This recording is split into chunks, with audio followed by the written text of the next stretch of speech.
विनद तमिल कुडुम्ब में आजादी का अमृत काल यानी आने वाले 25 साल भारत को डेवलप नेशन बनाने के हैं।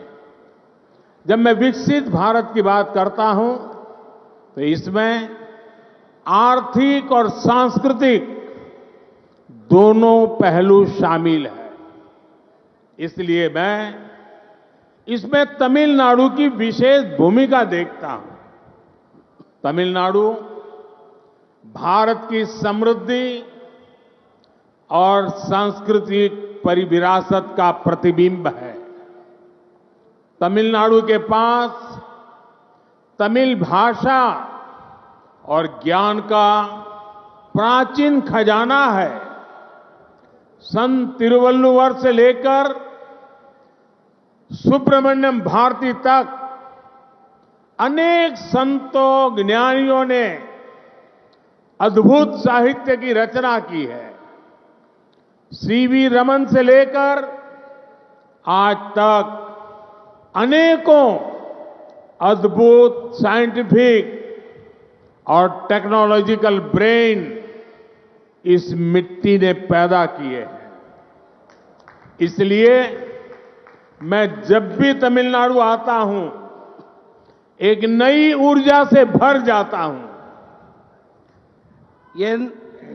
என் தமிழ் குடும்ப உறவுகளே, சுதந்திரத்தின் அமுத காலம், அதாவது வரவிருக்கும் 25 ஆண்டு காலகட்டத்திலே பாரதத்தை வளர்ந்த தேசமாக நாம் ஆக்க வேண்டும். நான் வளர்ச்சியடைந்த பாரதம் என்று கூறும்போது இதிலே பொருளாதாரம் மற்றும் கலாச்சாரம் என்ற 2 பக்கங்கள் இருக்கின்றன. அந்த வகையிலே தமிழ்நாட்டிலே இதிலே சிறப்பானதொரு பங்களிப்பை என்னால் காண முடிகிறது. பாரத நாட்டின் வளம் மற்றும் கலாச்சார மரபின் பிரதிபலிப்புத்தான் தமிழ்நாடு. தமிழ்நாட்டின் வசம் தமிழ் மொழி மற்றும் ஞானம் என்ற பழமையான கருவூலம் இருக்கிறது. புனிதர் திருவள்ளுவர் தொடங்கி சுப்பிரமணிய பாரதி வரை பல பல தூயோர் ஞானிகளாகியோர் அற்புதமான இலக்கியங்களை படைத்தளித்திருக்கின்றார்கள். சிவி ராமன் தொடங்கி இன்று வரை அற்புதமான அறிவியல் மற்றும் தொழில்நுட்ப வளர்ச்சிக்கு சொந்தக்காரர்கள் பலரை இந்த மண் உருவாக்கி அளித்திருக்கின்றது.